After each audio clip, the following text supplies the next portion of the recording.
Now the next is linkage and recombination.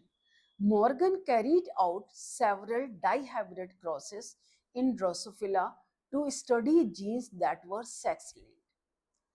Sex link यानी homologous chromosomes पे जो gene present होते थे वो they cannot be separate. The crosses were similar to the dihybrid crosses carried out by the Mendel in peace. ये जो cross थे जैसा मेंडल ने डायहाइब्रिड क्रॉस किया था उस डायहाइब्रिड क्रॉस के जैसा ही बिल्कुल सिमिलर क्रॉस था. Morgan hybridize yellow bodied white eyes females to brown bodied. उन्होंने येलो बॉडी जो हाइब्रिडाइज्ड किए थे, जो हाइब्रिड येलो बॉडीड थे उनको व्हाइट आई फीमेल से brown body to brown body red eyed males में and intercrossed their F1 progeny. F1 progeny.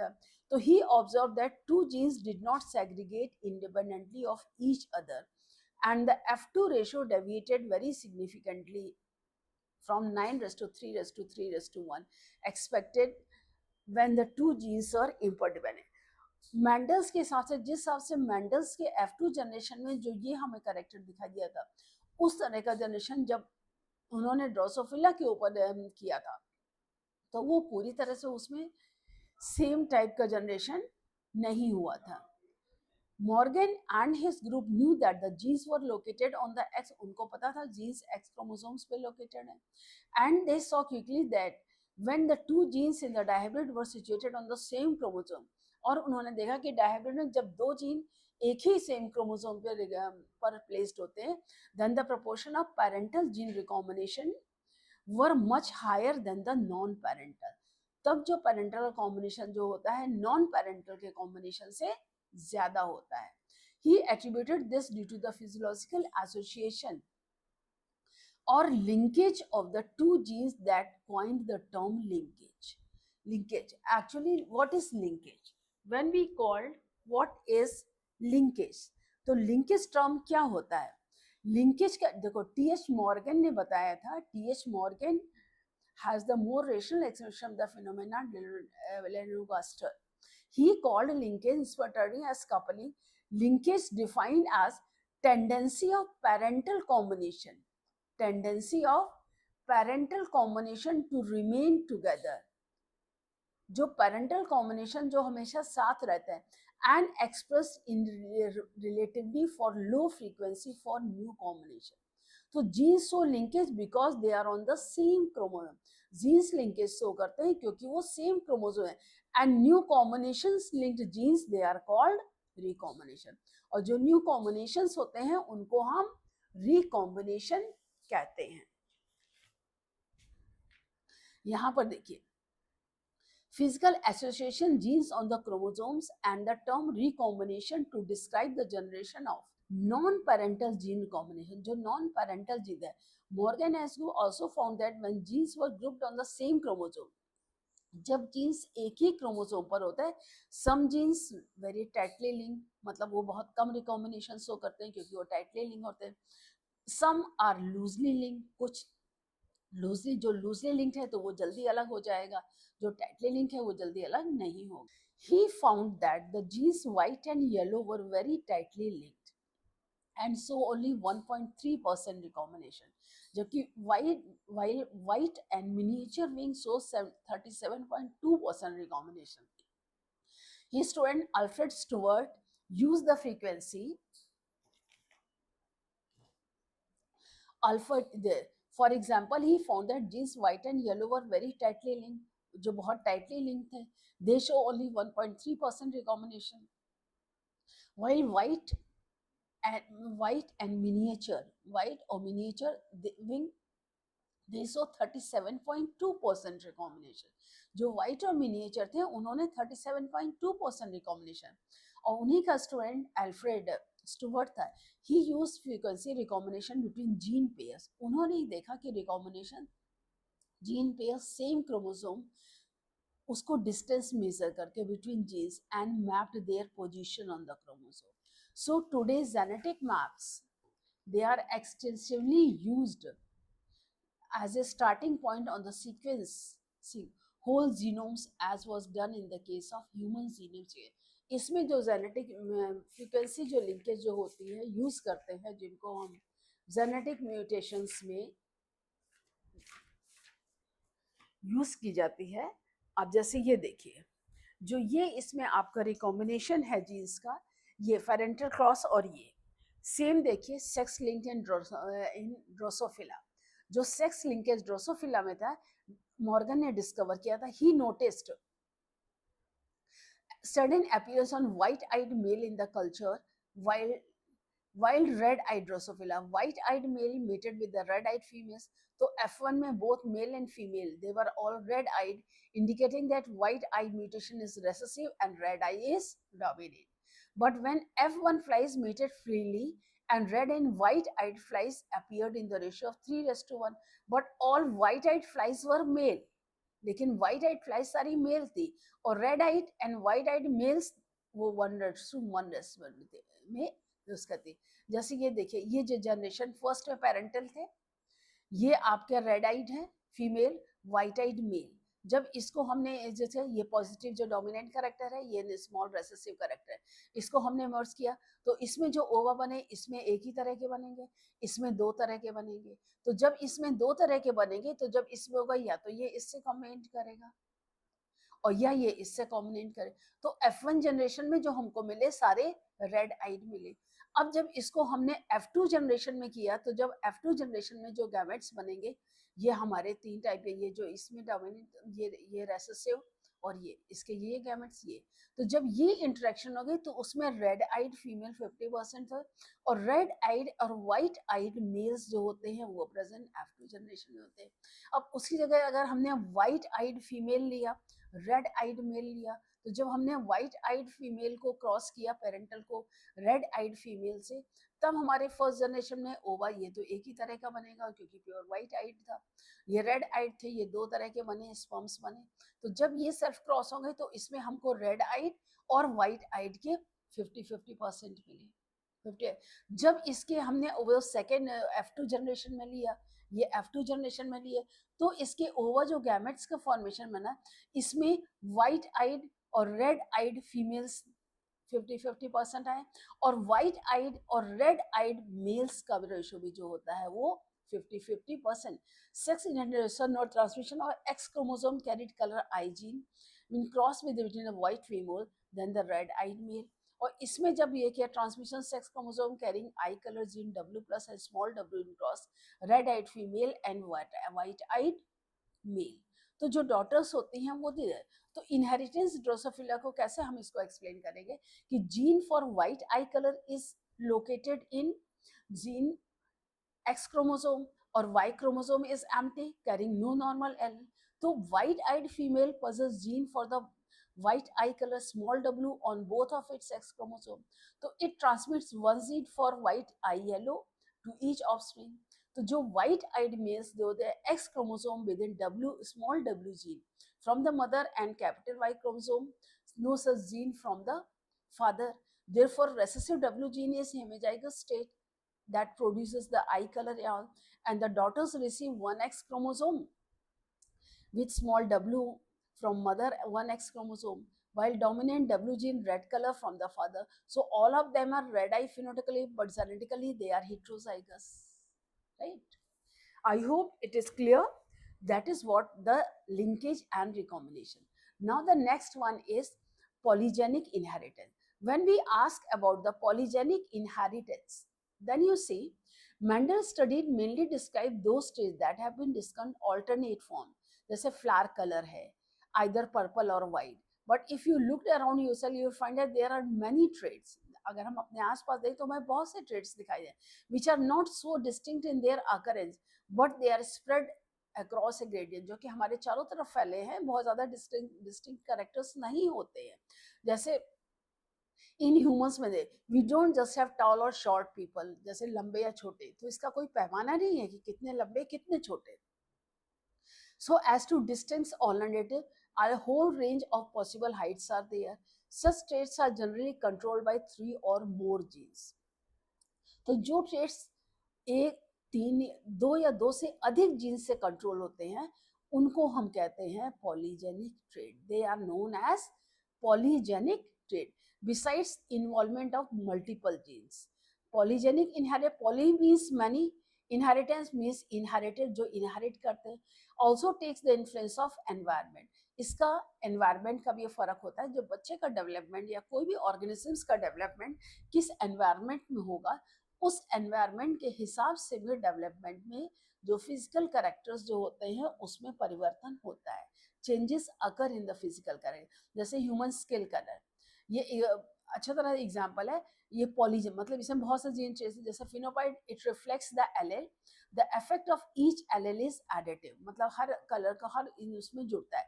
To understand better assume 3 gene, मान लीजिए A B C, they control the skill color in the humans, and the dominant form is capital A, capital B and capital C, responsible for dark skin color, and recessive small a, small b, small c. ये recessive है लेकिन ये light skin colour की है.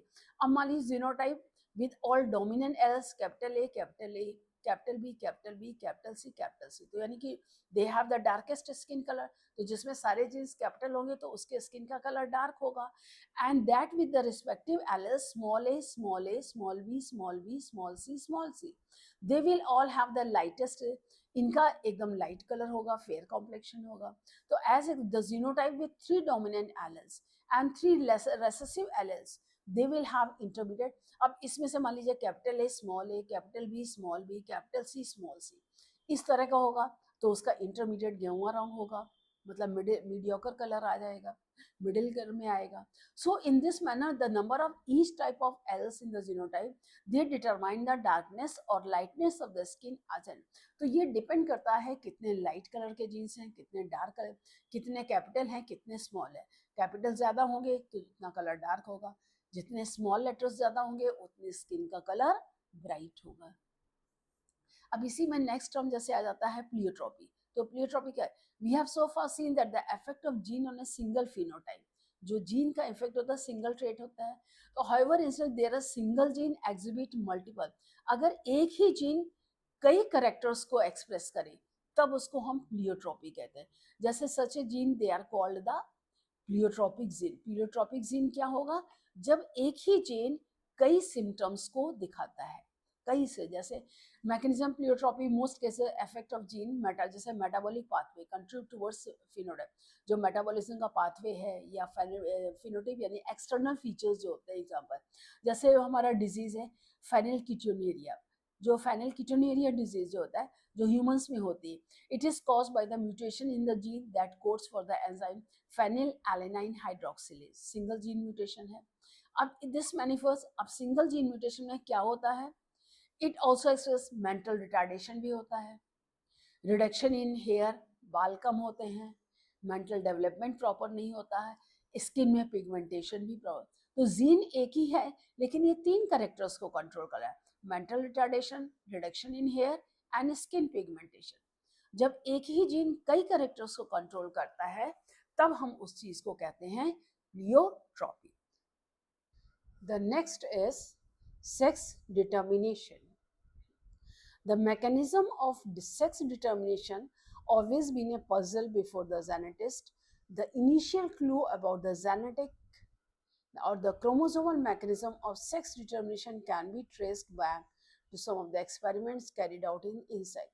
जो sex determination है, जो हमारे साइंटिस्ट के लिए जो हमेशा एक क्वेरीज, एक इम्पॉर्टेंट टॉपिक रहा है कि जीन और क्रोमोसोम्स को हम सेक्स डिटर्मिनेशन में कैसे ट्रेस करेंगे.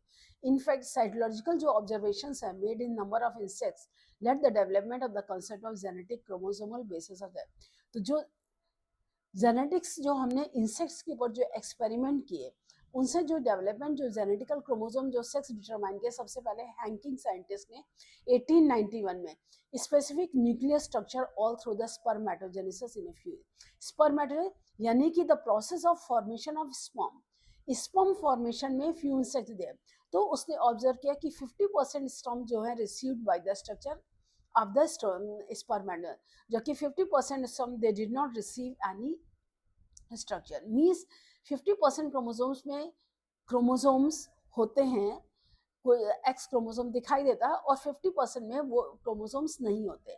तो Henking gave the name the structure x body. तो हैंकिंग ने जो बॉडी उसमें होती है, उस स्ट्रक्चर जो उसमें 50% में प्रेजेंट होता है उस स्ट्रक्चर को एक्स बॉडी नेम किया, but he couldn't explain same, लेकिन वो ये एक्सप्लेन नहीं कर पाया कि ये एक्स बॉडी क्या है। ये तब पता चला जब हमको जीन्स के डिस्कवर हुआ, क्योंकि जीन्स की डिस्कवरी 1900 में हुई थी, उन्होंने ये एक्सपेरिमेंट 1891 में किए थे। Further investigation by other scientist led to the conclusion that X body of Henking was infected. लेकिन जब फर्दर इन्वेस्टिगेशन हुआ, मतलब और भी प्रयोग किए गए, तो उसके बाद ये पता चला कि हैंकिंग ने जो एक्स बॉडी नेम की थी वो जो है वो क्या है, क्रोमोसोम्स हैं। और ये क्रोमोसोम्स जो होते हैं, and that is why it was given the name X chromosome. Chromosome है इसलिए उसको X chromosome. And it is also observed that large number of insects, the mechanism of sex determination is of the XO type. जो sex determination होता है वो XO type. XO type से मतलब क्या होता है, all X bear an additional X chromosome besides the other chromosome. यानी कि पहले जो 20, जैसे हम लोगों में है 20 ऑटोसोम्स होते हैं, 23rd पेयर सेक्स क्रोमोसोम होता है, ह्यूमंस में 22 पेयर ऑटोसोम्स हैं, 23rd पेयर जो सेक्स को डिटरमाइन करता है। तो जो एडिशनल क्रोमोसोम जो होते हैं, जब उसमें वो एक्स क्रोमोसोम हुए, जबकि उसमें जो एक्स ओ टाइप जो होता है जो ये सेक्स को डिटरमाइन करता है। दूसरी तरफ on the other hand some sperms bear the X chromosome where some do not, यानी कि कुछ स्पर्म जो है वो एक्स क्रोमोसोम बियर करते हैं, लेकिन कुछ जो है वो एक्स क्रोमोसोम बियर नहीं करते। X fertilize by sperm having X chromosome, यानी कि जो एक्स उस स्पर्म से फर्टिलाइज होते हैं जिसमें कि एक्स क्रोमोसोम होता है, तो उनसे फीमेल्स बनते हैं। And those fertilize by sperm that do not have an X chromosome, और जो एग जिसमें एक्स क्रोमोसोम नहीं है उससे फर्टिलाइज होता है तो उनसे मेल्स बनते हैं।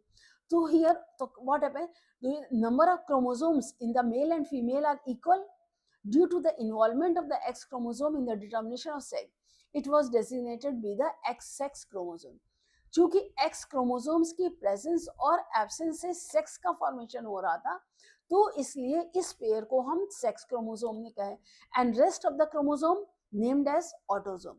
तो जिससे सेक्स डिटरमाइंड होता है उसको तो हमने सेक्स क्रोमोसोम बोला, और जो क्रोमोसोम्स कॉमन होते हैं मेल फीमेल के, जो बाकी फीचर्स होते हैं, उनको हम ऑटोसोम्स कहते हैं। जैसे grasshopper is an example of XO type. XO type of sex, इनमें क्या होता है, males have only one X chromosome besides autosome, females have a pair of, females में 2 एक्स क्रोमोसोम्स होते हैं और मेल में सिर्फ 1 एक्स क्रोमोसोम होता है। अब इसके लिए अगर आप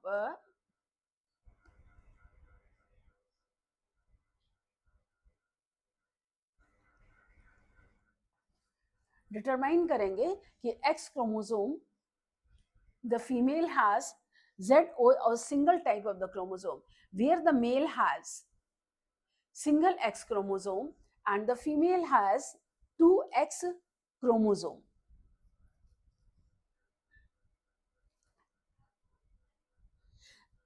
These observations led to the investigation of a number of species to understand the mechanism of the sex determination in number of other insects and mammals including man. तो ये जो मैकेनिज्म हुआ कि सेक्स डिटरमिनेशन ऑटोसोम जो last type होता है उसका, जैसे XY type of determination, XY type of determination were seen both male and female. They have same number of chromosome. Among the males, X chromosome is present, but the counterpart distinctly smaller and called Y. Counterpart यानी कि उसका जो paired chromosome होता है Y जो होता है वो उससे छोटा होता है। जैसे ये आप देख रहे हैं, मेल में X क्रोमोसोम, लेकिन उसका काउंटरपार्ट क्रोमोसोम जो है Y है वो छोटा है। और वेयर एज फीमेल में दोनों X क्रोमोसोम्स जो होते हैं वो बराबर है। Both males and female they have same number of autosomes, सभी में बराबर होते हैं। नंबर ऑफ ऑटोसोम्स जो होते हैं, both males and female they have same number of, but males have autosomes plus XY and females have autosome plus XX। तो human beings while female autosomes plus XX, in Drosophila में male they have X and 1 Y chromosome, females they have a pair of X chromosome besides autosome, जैसे 4.12 A और B। इसमें देखिए mail जो है X और Y chromosome, autosomes तो हैं, तो ये सेक्स, फीमेल में है ऑटोसोम्स प्लस XX क्रोमोसोम। अब जो ड्रोसोफिला में क्या होता है, इसमें भी है females they have autosome plus XX chromosome and the male they have one X and one Y small chromosomes. So in the above description we have studied about two types of determination, XO type and XY type. XO मतलब both in cases males produce two different types of males में दो different types के gametes हैं, either with और without X chromosome, या तो x के साथ होंगे या बिना एक्स के होंगे. Some gametes with X chromosome and some with Y chromosome. तो such type of sex determination mechanism designation example male heterogamy. इसको जो है हम क्या कहते हैं, मेल हिट्रोगैमी कहते हैं. But in some other organism जैसे बर्ड्स हैं, it is different mechanism of sex determination observe. जैसे सी, ये बर्ड्स में होता है. इसमें क्या होता है, total number of chromosome same in both males and female, but two different types of gametes in terms of the sex chromosome. जो इसमें होते हैं sex, and they produce female heterogamy. In order to have distinction with the mechanism of sex described earlier, two different sex chromosomes of a female birds have been designated Z and W. तो इसमें क्या होता है, organism females they have one Z and one W chromosome, whereas males have a pair of Z chromosomes without it. यानी कि इसमें क्या होता है, मेल्स में एक पेयर होता है Z का, लेकिन फीमेल में डिफरेंट होता है. फीमेल में एक Z होगा, एक W होगा. इसको हम हिट्रोगैमी बोलते हैं. जैसे फीमेल हिट्रोगैमी, जैसे ये है, females they have Z and O, male have Z and Z. ये ZO है.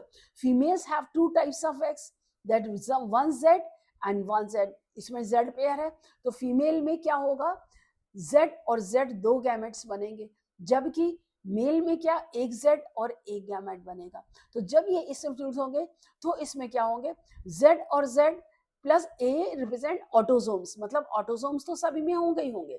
जब ये दोनों बेस में मिलेंगे तो दो पेयर ऑफ ऑटोसोम्स होंगे, और ये डिटरमाइन, तो ये जो होगा ZZ जो हुआ मेल हो गया, ये और ये हो गया मेल. लेकिन जब ZO डिफरेंशिएशन होगा तो ये क्या होगा, ये है फीमेल हिट्रोगैमी.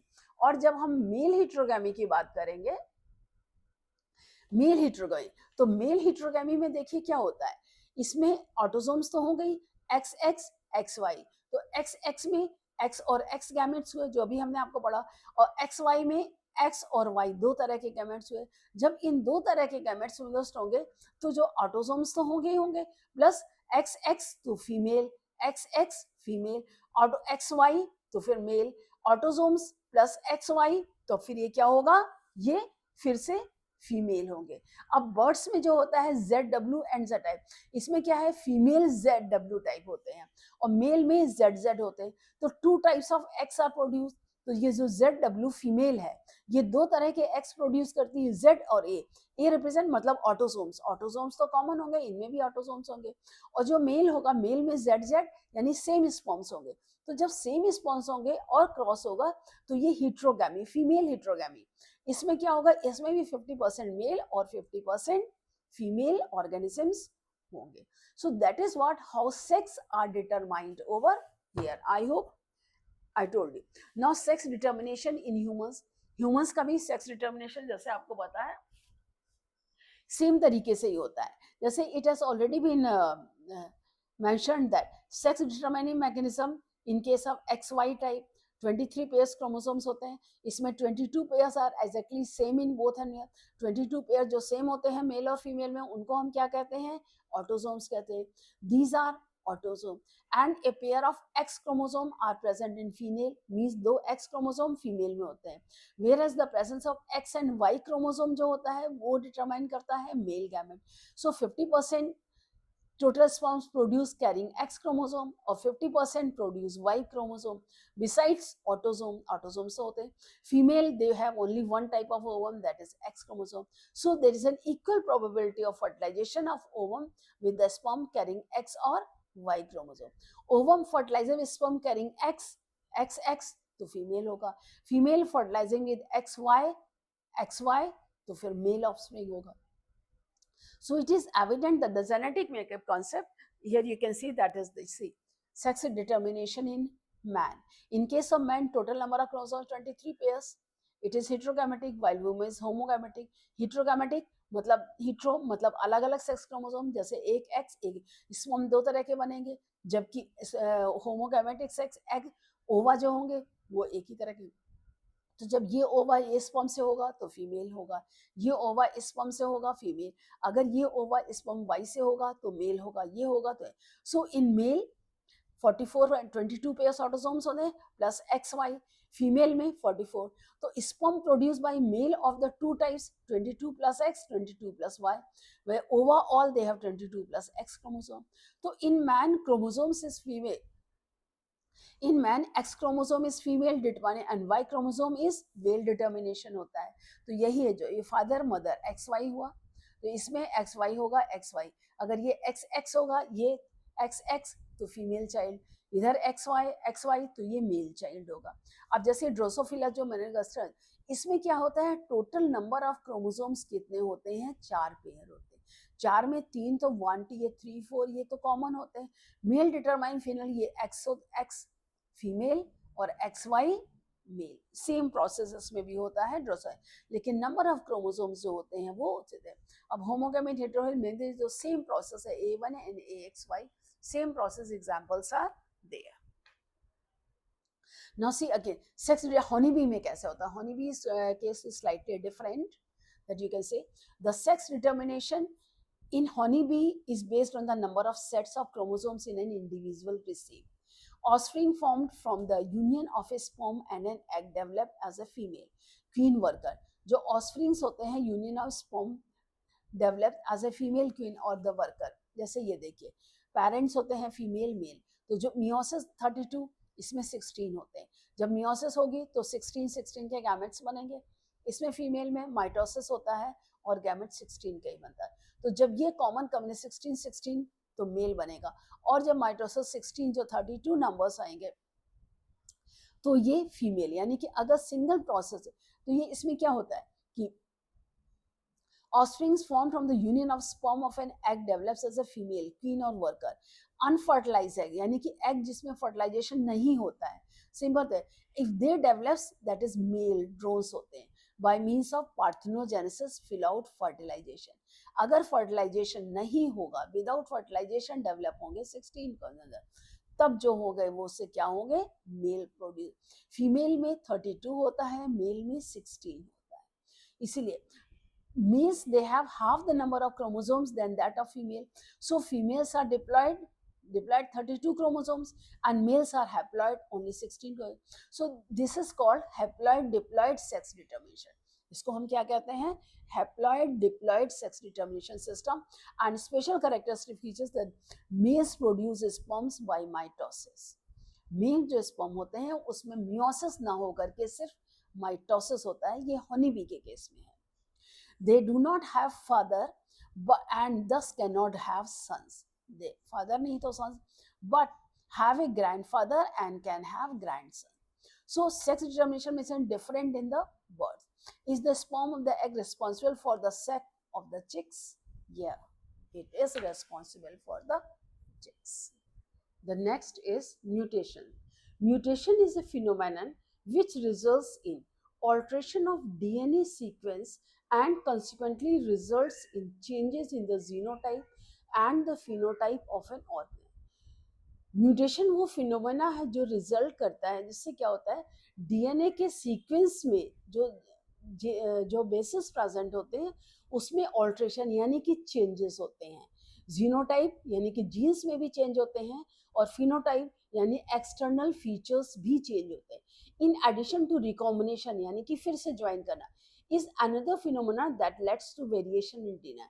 म्यूटेशन से जो होते हैं जो जीन्स में चेंजेस जो होते हैं उसको हम जो sudden changes in heredical occurs in the gene, sudden heredical changes occurs in the genes, they are known as mutation. तो म्यूटेशंस के जो मेन कैरेक्टर्स होते हैं, features of the mutations which are there, they are see mutations occur at any stage in the development of an organism. Mutations may takes place in somatic cells or in somatic मतलब autosomes में भी हो सकते हैं और sex chromosome germinal cells में भी हो सकते हैं। म्यूटेशंस स्पॉन्टे अचानक होते हैं, नेचुरली भी होते हैं, इंड्यूस्ड भी किए जाते हैं आर्टिफिशियली केमिकल्स के थ्रू। ये हार्मफुल भी हो सकते हैं, यूजफुल भी हो सकते हैं। सारे ऑर्गेनिज्म दे आर रेयर, यानी बहुत कम होते हैं नेचुरली। म्यूटेशंस ये बड़ी क्वांटिटी में भी, स्मॉल क्वांटिटी में भी होती है, जिससे स्ट्रक्चर और फंक्शन दोनों ही ऑर्गेनिजम्स के अफेक्टेड होते हैं। Generally they are recessive but very few mutations are dominant. Generally recessive होते हैं लेकिन अधिकतर ये डोमिनेंट होते हैं। They are usually lethal in their action and may be beneficial, यानी कि बहुत ही घातक सिद्ध होते हैं अपने चेंजेस में ये। तो as we learn in the chapter 5, DNA helix runs continuously from one end to another region. DNA helix आप स्ट्रक्चर पढ़ चुके हैं क्लास 10th में भी, आगे भी हम चैप्टर 5 में आपको बताएंगे। हाईली सुपरकॉइल्ड फॉर्म होता है। one end on the other on to the one end to the other in each chromatid, यानी कि जैसे ये क्रोमोसोम्स हैं, ये क्रोमोटेड्स होते हैं। ये क्रोमोटेड जो होते हैं हाईली सुपरकॉइल्ड फॉर्म होते हैं। लॉस और डिलीशन, लॉस और गेन, लॉस मतलब डिलीशन, गेन यानी इंसर्शन, एजुकेशन या डुप्लीकेशन। इसमें कम भी हो सकता है, डुप्लीकेट ज़्यादा भी हो सकता है सेगमेंट डीएनए के, जैसे कि चेंजेस ऑल्ट्रेशन क्रोमोसोम्स में होते हैं। तो जो genes are located on chromosomes and when जो क्रोमोसोम्स लोकेट होंगे तो जानिए कि जेनेटिक कैरेक्टर्स भी चेंज होंगे, एबनॉर्मेलिटीज आएंगी जेनेटिक। तो जो क्रोमोसोमल एवरेशंस कॉमनली ऑब्जर्व कर, जैसे कैंसर सेल्स में high speed of cells abruptly goes on dividing, मतलब कैंसर सेल्स में अचानक बहुत तेजी से सेल्स डिवाइड होते हैं। Mutations also change in base pair, जो बेस पेयर होते हैं ना, cytosine, guanine, uracil, thymine, cytosine, यूरेसिन, guanine, जो उनके बेस पेयर्स होते हैं उनके चेंजेस से भी चेंज होते हैं, तो उसको हम पॉइंट म्यूटेशन कहते हैं। क्लासिकल एग्जांपल असल में सिकल सेल एनीमिया है, deletion and insertion of base pairs of the chromosomes होता है। जैसे आप ये सोचेंगे कि डिलीशन इंसर्शन में कैसे चेंज है। जैसे डिलीशन है, ये क्रोमोसोम नंबर है, ये जो नंबरिंग लिखे हैं ये है जीन्स। अब मान लीजिए ये DEF इतना सेगमेंट ब्रेक होकर के अलग हो जाता है और बाकी सेगमेंट जुड़ जाता है, तो ये डिलीशन होता है, मोटाई मतलब मिडिल पीस जो है अलग हो गया। ये सब चेंजेस कब होते हैं? ये मियोसिस और माइटोसिस के दौरान होते हैं, जब क्रोमोसोमल में चेंजेस है। आपस में जो क्रोमोटिड्स जो होते हैं वो क्रोमोसोम्स जो स्ट्रक्चर, उनके फ्रेगमेंट्स जो होते हैं कटते और जुड़ते हैं। ये मिडिल पीस अलग हो गया। कभी क्या होता है, इससे ये मिडिल पीस ब्रेक हुआ, ब्रेक पीस होके ये इन्वर्टेड हो गया और इन्वर्टेड होने के बाद ये वापस जुड़ गया। तो ये जो सीक्वेंस ABCDEFGHI था, ये चेंज होकर के ABCDEFEGHI, तो इसके कैरेक्टर्स चेंज हो जाएंगे।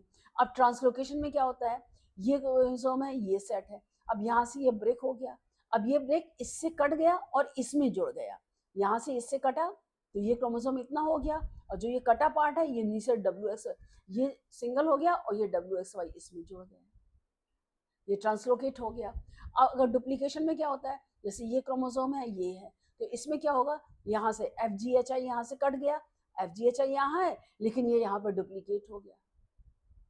तो इसी में तो नॉर्मल क्रोमोसोम 46 होते हैं, कभी 47 हो गए या 45 रह गए, तो वो कैसे रह जाते, इसी तरीके से जो क्रोमोसोम कट पिट जाते हैं, ये एडिशन हो गया तो एक्स्ट्रा हो गया।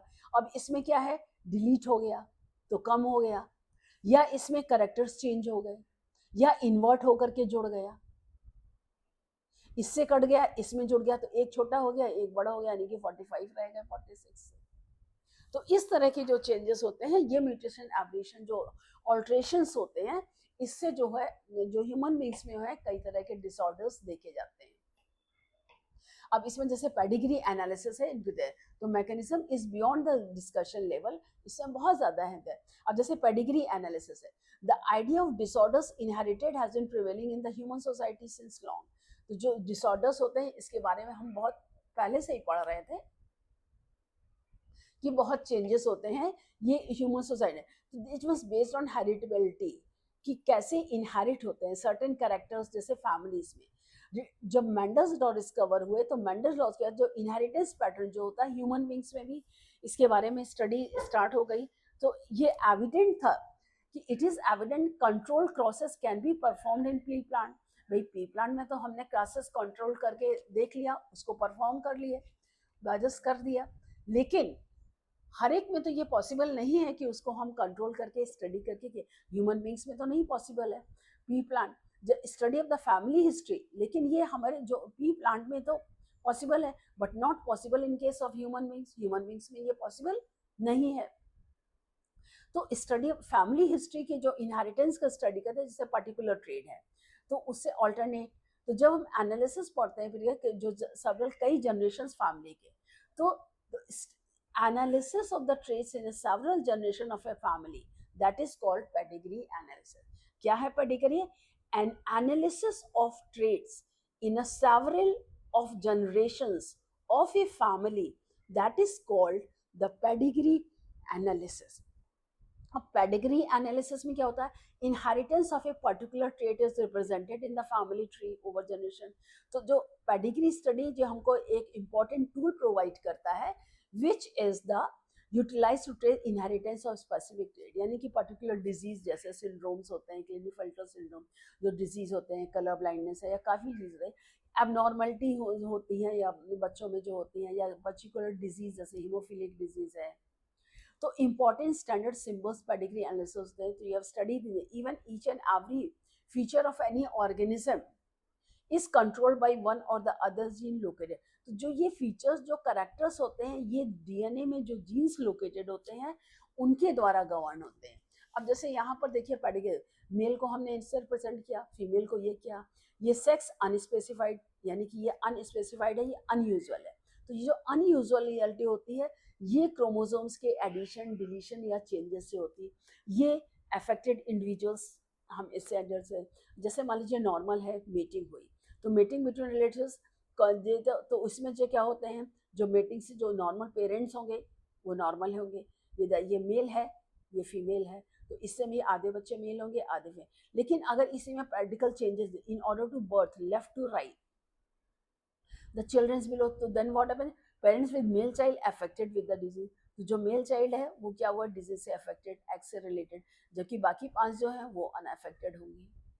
तो ये जो स्टडी हम करते हैं, DNA that is the carrier of the genetic information, it is hence transmitted from one generation to other without any change or alteration. तो जो जेनेटिक चेंजेस होते हैं वो बिना ही बदले एक जनरेशन से दूसरे जनरेशन में ऑल्टर हो जाते हैं।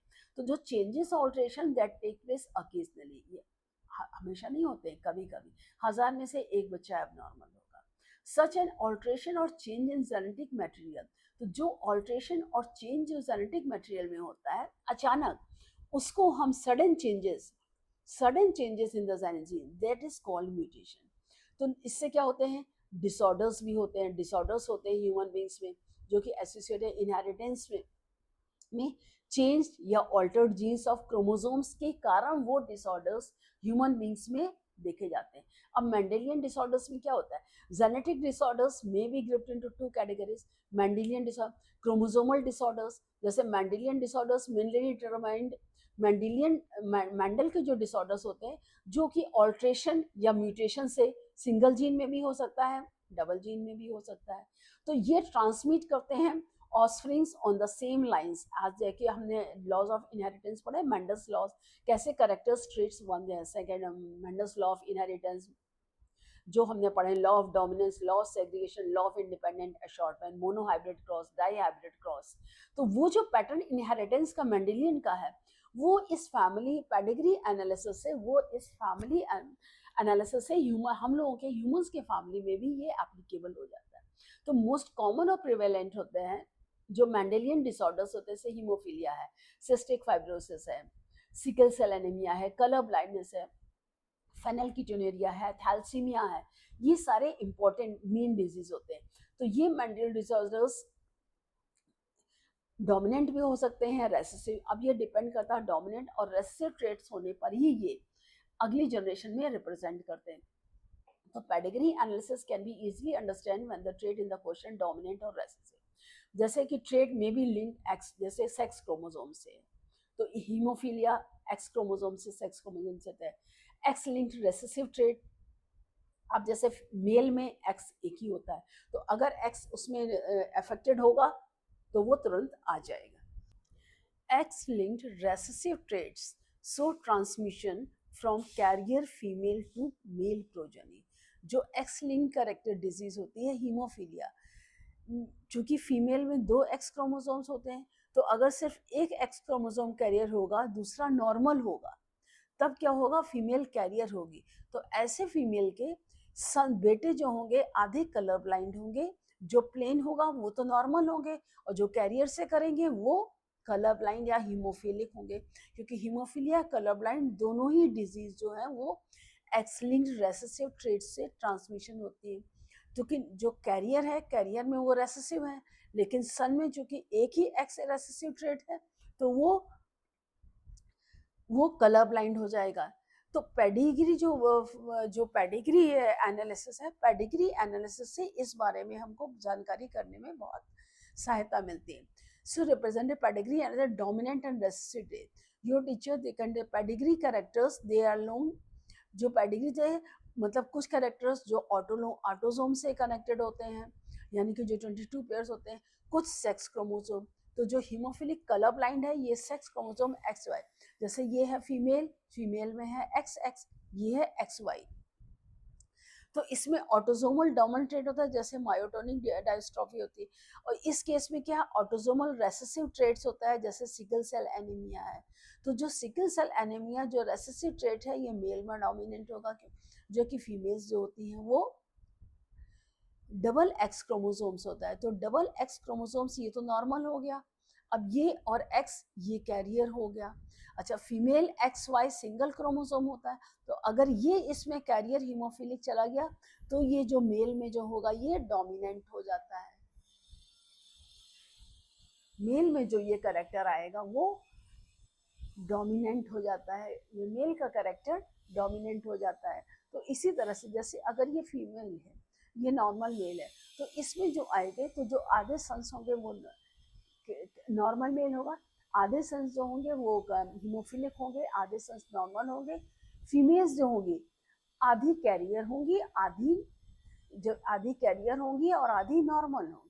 लेकिन अगर हीमोफिलिक फीमेल भी होगी और उसमें जल्स करेंगे तो उसके सारे सन्स जो हैं वो हीमोफिलिक होंगे। अभी देखिए आपको जैसे कलर ब्लाइंड है, it is a sex linked recessive disorder due to defect in either red or green cone of the eyes resulting in the failure of discrimination between red and color blindness disease में क्या होता है, person जो है red और green colour में distinguish नहीं कर पाता है, तो इसमें फेल्ड रहता है, डिस्क्रिमिनेशन नहीं कर पाते। तो ये जो डिफेक्ट होता है सर्टेन जीन्स ये भी होता है एक्स क्रोमोसोम में। तो इट जो होता है फैमिली में 8% जो है मेल्स में होता है और 0.4% जो है ये फीमेल्स में होता है, क्योंकि जीन्स दैट लेड टू जो जीन्स इसके लिए रिस्पॉन्सिबल होते हैं वो एक्स क्रोमोसोम्स में होते हैं। मेल्स में चूंकि एक ही एक्स क्रोमोसोम्स होता है, फीमेल्स में 2 होता है। तो सन और द वुमेन हु कैरीज, तो जो 50% change of being colour blind, यानी कि जो 50% जो होंगे सन्स वो कलर ब्लाइंड होंगे। Mother is not herself colour blind, mother colour blind नहीं होगी क्योंकि 2 एक्स 2 जीन रेसेसिव होगा। That affects suppressed by matching dominant normal gene. Daughter will normally not be colorblind unless her mother is carrier and the father is dominant. ये देखिए, ये women जो है colour blind है, मैन नॉर्मल है। तो इसमें ओवा एक तरह के होंगे, कलर ब्लाइंड होंगे। इसमें जो स्पर्म्स और ओवा 2 तरह के बनेंगे। तो जब इसमें 2 तरह के होंगे तो फर्स्ट जनरेशन में डॉटर्स जो होंगी वो क्या होंगी, नॉर्मल होगी और कैरियर, क्योंकि डॉटर एक एक्रोमोसोम यहाँ से पेरेंट से फादर से लेते हैं, तो जब एक यहाँ से आएगा तो डॉटर्स क्या होंगी, कैरियर होंगी। जबकि सन्स क्या होंगे, इनके सन्स एक्स क्रोमोसोम मदर से लेते हैं, मदर कलर ब्लाइंड है तो सारे सन कलर ब्लाइंड होंगे। अब मान लीजिए ये कलर ब्लाइंड पेरेंट जो होंगे, अब मान लीजिए पेरेंट फादर कलर ब्लाइंड है और डॉटर कैरियर है, मतलब यहाँ तो कलर ब्लाइंड थी, अगर डॉटर कैरियर तो कॉर्डर है फादर, तो उस केस में क्या होगा, ओवा होंगे 2 तरह के बनेंगे, स्पर्म्स भी 2 तरह। तो जब ये जनरेशन में आधे जो एक्स क्रोमोसोम होंगे, डॉटर्स आधी कलर ब्लाइंड होंगी, आधी कैरियर होंगी। डॉटर्स आधी कलर ब्लाइंड होंगी और आधी जो है वो कैरियर होंगी। जबकि सन्स 50% कलर ब्लाइंड होंगे और 50% नॉर्मल होंगे। किस केस में? अगर फीमेल कैरियर है और फादर कलर ब्लाइंड है। यही चीज होती है कलर ब्लाइंड मैन और वुमेन में। अब इसमें अगर देखिए मैन मतलब वुमेन नॉर्मल है, मैन जो है कलर ब्लाइंड है, इसमें ओवा नॉर्मल बनेंगे, ये कलर है, तो उस केस में भी क्या होगा, डॉटर्स क्या होंगी, नॉर्मल होंगी लेकिन कैरियर होंगी, सन्स क्या होंगे, वो सारे नॉर्मल होंगे। अब अगर कैरियर वुमेन का नॉर्मल मैन से अगर हम से कॉपलेशन होगा तब क्या होंगी, फीमेल में ओवा दो तरह के बनेंगे, ये कलर ब्लाइंड होगा, ये नॉर्मल फादर में दोनों नॉर्मल होंगे।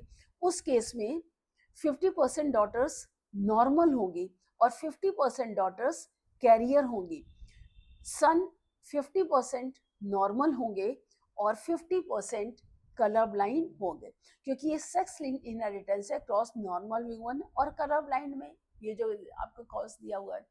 और ये वाला सेक्स करते हैं, it is the sex showing colour blind women and man normal. अब अगर इसी में फीमेल कैरियर और ये कलर ब्लाइंड मेल, तब उस केस में रिजल्ट्स में डॉटर्स आधे कलर ब्लाइंड होंगी, आधी कैरियर होंगी, सन जो होंगे आधे नॉर्मल होंगे, आधे कलर ब्लाइंड होंगे। I hope it is clear to you. That is sex inheritance color blindness is a cross between colorblind women and normal men. I hope it is clear. Same चीज होती है haemophilia में भी। Haemophilic, this also sex linked recessive disease which shows its transmission from unaffected carrier female to some of the male progeny has been widely studied. Here also a single protein that is a part of the cascade of proteins involved in the clotting of blood is affected. जो कि haemophilia में क्या, normal person blood 2 से 5 minute में clot होता है, लेकिन haemophilic person में ब्लड क्लॉट 24 से 48 घंटे तक ले सकता है। But due to this in affected individual simple cut will result in non-stop bleeding. जैसे heterozygous female carrier hemophilia may transmit the disease to the son. Possibility of female becoming hemophilic extremely rare. क्यों? जब दोनों ही such female has to be at least carrier and father should be hemophilic. तो जब father haemophilic है और women career है, ये gene जो है क्वीन विक्टोरिया की फैमिली में भी होगा। अगर फीमेल कैरियर है तो इसमें देखिए क्या होगा, अगर फीमेल कैरियर है, फादर हीमोफिलिक है, कलर ब्लाइंड है, सेम एक्स कंसर्न, तो उस केस में क्या होगा, नेक्स्ट जनरेशन में डॉटर्स आधे जो हीमोफिलिक होंगे, आधी जो डॉटर्स होंगी कैरियर होंगी, सन्स जो होंगे 50% हीमोफिलिक होंगे और 50% नॉर्मल होंगे।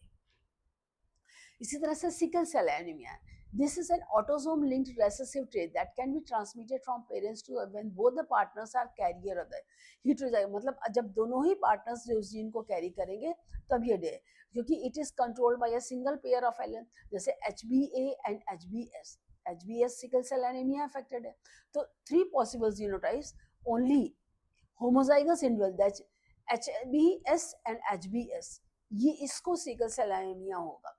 It shows the disease phenotype heterozygous, ये heterozygous होगा। क्यों? individuals appears apparently unaffected but they are carrier of the disease as there is 50% probability of transmission of the mutual gene to the progeny exhibiting sickle cell trait।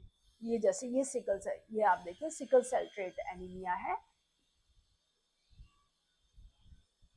ये normal HB है और ये sickle cell, यानी कि इसके जो volume ये होता है, जो आउटर सरफेस एरिया है ये कम हो जाता है, तो हीमोग्लोबिन के ऑक्सीजन की कैरिंग कैपेसिटी कम हो जाती है। इसमें क्या होता है, जो 6 प्लेस में ग्लूटेन है, ये 6 प्लेस का ग्लूटेन वैलिन से ट्रांसमिट होता है, ये इससे जुड़ा। जब ये ग्लूटेन की जगह वैलिन पिगमेंट प्रेजेंट होता है तो ये जो है ये डिजीज आकर होती है। इसमें जो ग्लूटामिक एसिड होता है by valine at the 6th position of the beta globin chain, जो बीटा ग्लोबिन चेन होती है 6th पोजिशन पे, तो molecule, तो substitution of the amino acid in the globin results due to a single base substitution at the 6th codon of them, यानी कि जो ये चेन जो इसमें चेप और सेल जो सिकल सेल होता है, ये सिकल सेल ग्लोबिन चेन की 6th पोजीशन पर GAG जो होता है वो GUC में चेंज होता है, यानी कि वैलिन पिगमेंट हो जाता है। तो ये जो वैलिन पिगमेंट आता है तो ये इसमें हीमोग्लोबिन होता है, जो ये इसमें पॉलीमराइज कर जाता है पोलीमराइज करने से क्या होता है, लो ऑक्सीजन कॉजेज है, यानी कि ऑक्सीजन कैरिंग कैपेसिटी कम हो जाती है, लो ऑक्सीजन कैरिंग कैपेसिटी हो जाती है। क्यों? इसका शेप डिफॉर्म होता है, बाई कॉन्वेक्स से सिकल शेप होता है। बाई कॉन्वेक्स शेप में सरफेस एरिया ज्यादा होता है, जबकि सिकल सेल शेप में सरफेस एरिया कम हो जाता है। फेनलकीटोनुरिया, इसमें भी क्या होता है, inborn error of metabolism is also inherited as an autosomal recessive trait. An affected individual lacks an enzyme that converts the amino acid phenylalanine into tyrosine. As a result of this, phenylalanine is accumulated and converted into phenylpyruvic acid and other derivatives. Accumulation of these in the brain results in mental retardation. They are also excreted through the urine because of its poor.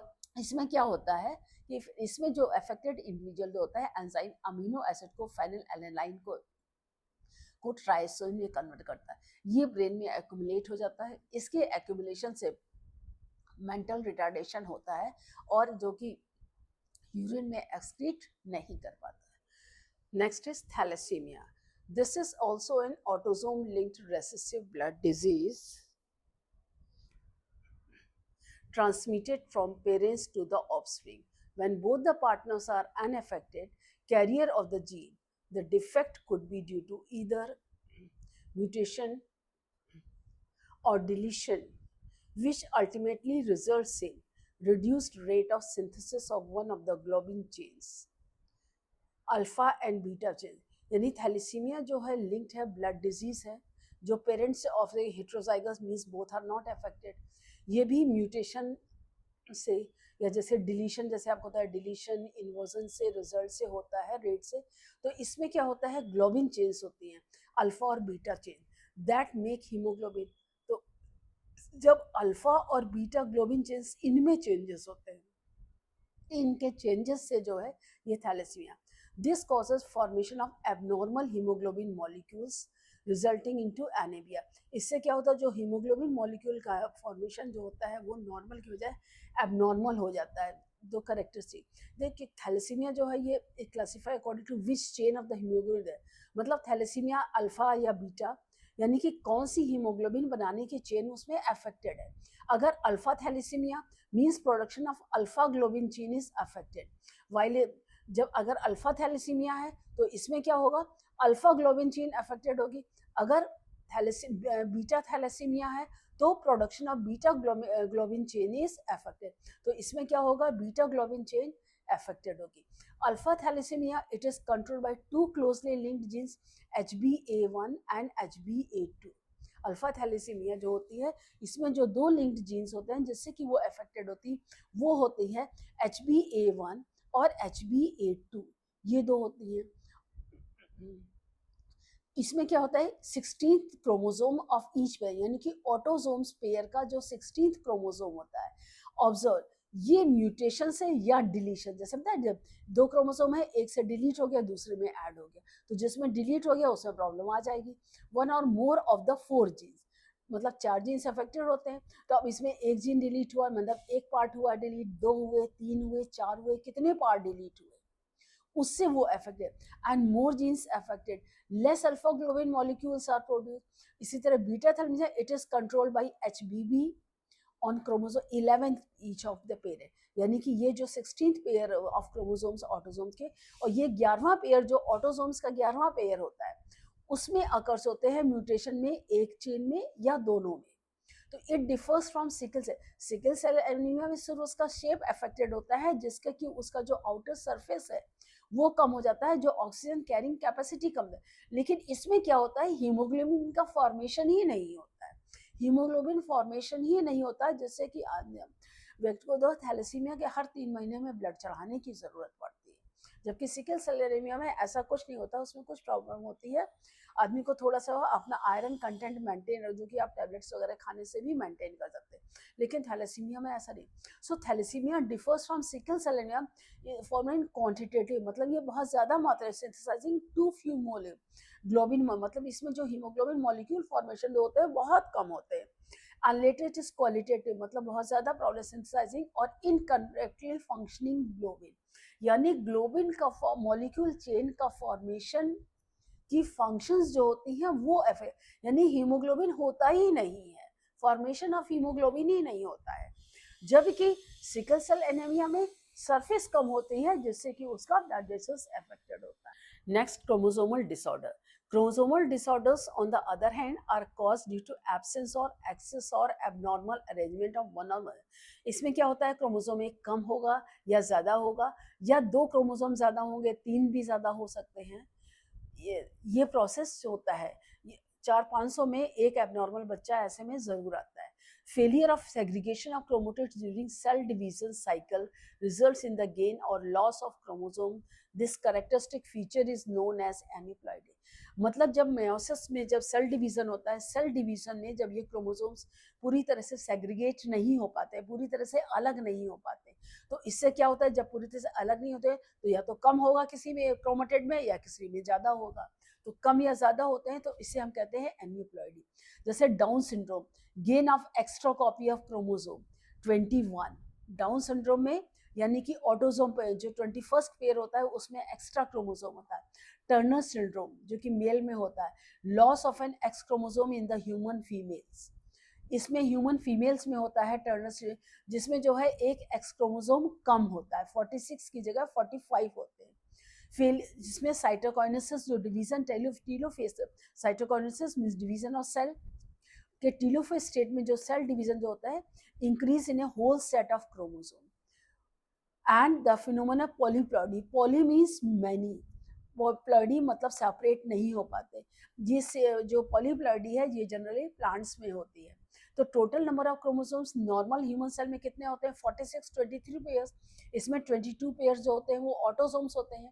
Last pair जो होता है वो sex chromosome होता है.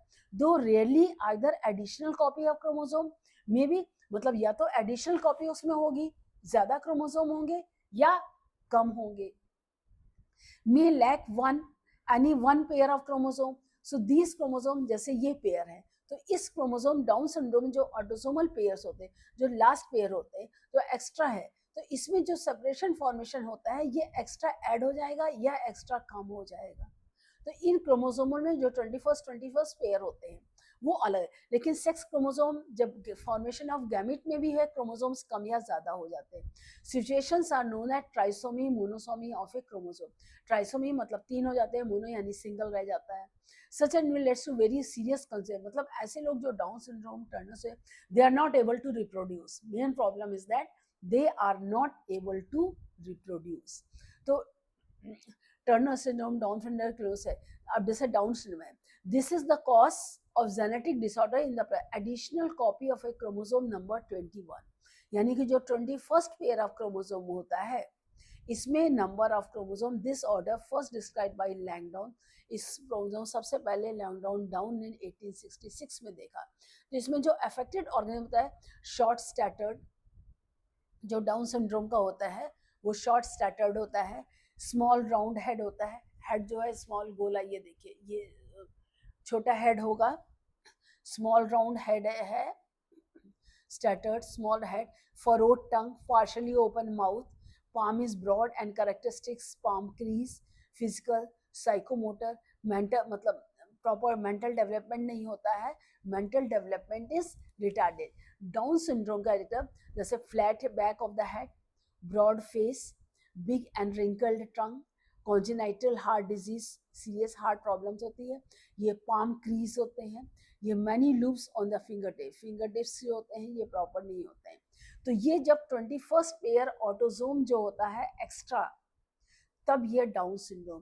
क्लिनिफेल्टर system, this also called additional copy of X chromosome 47 XXY, यानी कि mails में जब एक एक्स क्रोमोसोम एक्स्ट्रा आ जाता है तो इसमें ओवरऑल मैस्कुलिन डेवलपमेंट होता है लेकिन फेमिनिन डेवलपमेंट भी होता है, जैसे ब्रीस्ट का डेवलपमेंट होता है. अगर इन जैसे ये कि ये है नॉर्मल फेमिनिन है लेकिन ब्रीस्ट डेवलप्ड है, they are not able to reproduce, क्योंकि इनमें गैमेट फॉर्मेशन प्रॉपर नहीं होता है, इनमें रिप्रोडक्शन का प्रोसेस बिल्कुल भी नहीं होता है. टर्नर सिंड्रोम है, it is caused absence of an X, इसमें एक क्रोमोसोम कम होता है. Such female they are sterile as overs humidity features they are in lack of secondary sexual, जो सेकेंडरी सेक्सुअल करेक्टर्स होते हैं वो कम होते हैं. जैसे आप ये देखिए ये फीमेल है, ये टर्नर सिंड्रोम का एग्जाम्पल होता है. वही टर्नर सिंड्रोम में क्या होता है? In case of Turner syndrome absence of one X chromosome in female, female possess 45 chromosome, one less than normal, so they are sterile. Sterile females means they are not able to produce, ये reproduction नहीं कर सकती. And poorly developed ovaries, ovary की develop नहीं होती, under developed breast होती है, webbed नेक होती है, ब्रॉड चेस्ट होती है. 25,000 वर्ड्स में से कोई एक सिंड्रोम होता है. ऐसे ही क्लिनफेल्टर सिंड्रोम जो होता है, जो ये मेल में होता है, is cause by the presence of an extra chromosome, जैसे 2n47 44 प्लस XXY, जबकि XY होना चाहिए था. जो 44 ऑटोसोम्स होते हैं, जो सेक्स क्रोमोसोम XX, तो इसमें X भी है Y भी है. तो मॉर्फोलॉजिकली क्या होते हैं? ये स्ट्राइल मेल होते हैं. अंडर डेवलप जेनाइटल्स होते हैं, means reproductive parts. Body sparse body है, बॉडी में हेयर्स कम होते हैं. सम ब्रीस्ट डेवलपमेंट होता है कुछ कुछ. And they exhibit mental retardation, mental development proper नहीं होता है, इंटेलिजेंस लिमिटेड होती है. 500 मेल्स में एक मेल्स की ऐसी बर्थ होती ही होती है. जैसे ये डायग्राम आप स्ट्रक्चर्स देख रहे हैं, ब्रीस्ट डेवलपमेंट होता है, ब्रीस्ट होता है, और इसका डेवलपमेंट प्रॉपर नहीं होता है. I hope everything is clear. This is what all about the chapter principle of inheritance and variation. It is the second part. If you like this video, please subscribe to my channel. Again, we will meet in the next video. Thank you.